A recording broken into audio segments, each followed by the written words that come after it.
Sudan continues to be the theater of armed conflict, with complex political and humanitarian dynamics and an extremely problematic protection environment.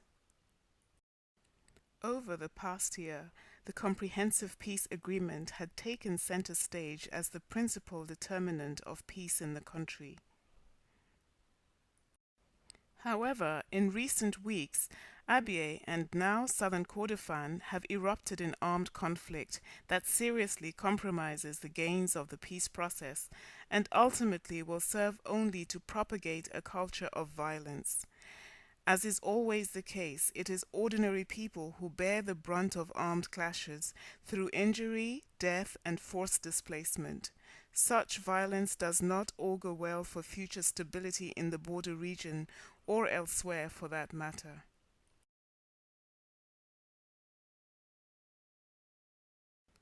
The Darfur conflict is in its 8th year, a year that has been marked by violent clashes between government troops and rebel factions, among rebel factions, and between different tribes.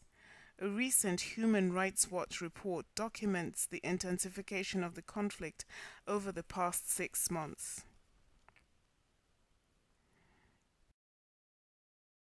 Since December 2010, a surge in government-led attacks on populated areas and a campaign of aerial bombing have killed and injured scores of civilians, destroyed property, and displaced more than 70,000 people. Darfur's civilian population continues to suffer the impact of armed clashes. Renewed fighting has brought familiar patterns of killings, sexual violence, and arbitrary arrests. The extent of human suffering is still not known, as UNAMID peacekeepers and humanitarian aid organizations still do not have access to much of Darfur.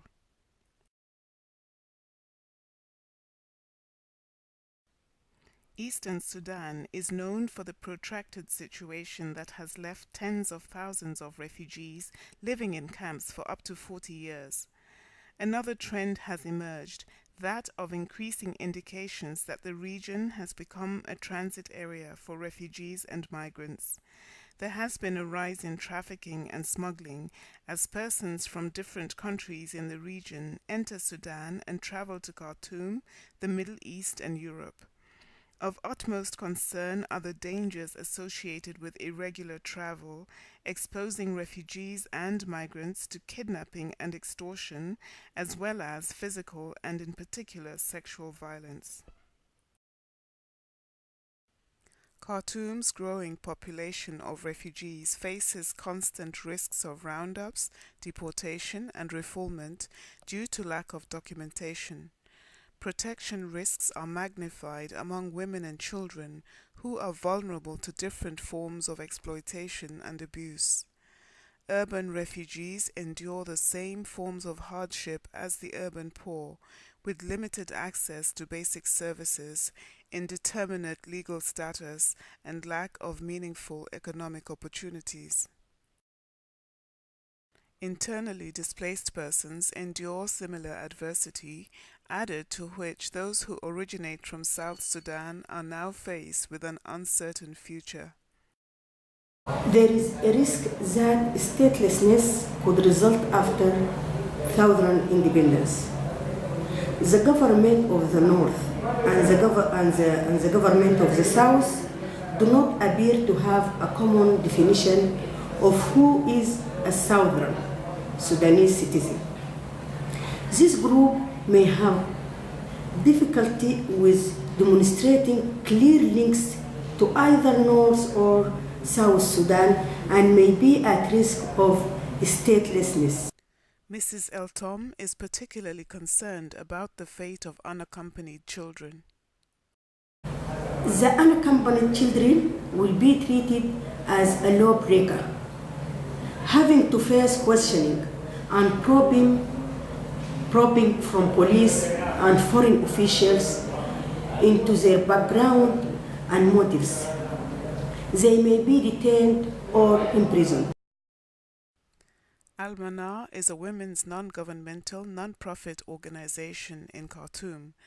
Al-Manar's projects include working with detainees at Omdurman Women's Prison, helping them to maintain links with their children and the world outside, including tracing, reunification, and reintegration of children left behind, and particularly ensuring their enrollment in school.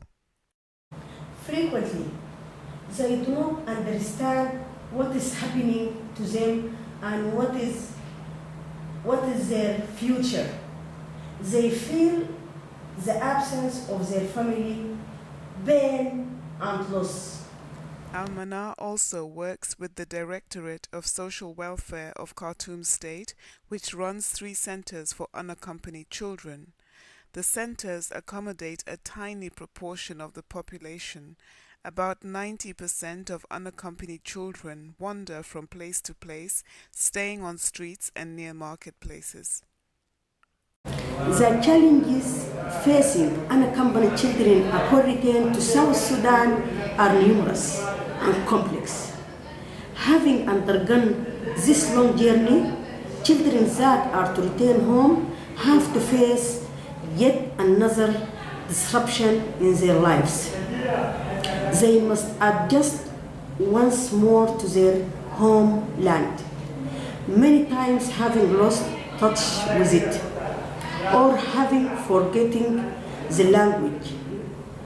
Most unaccompanied children, moreover, have, because they born in the north, adapted and adopted its cultural norms and values, possibly to face yet another shock on arrival home.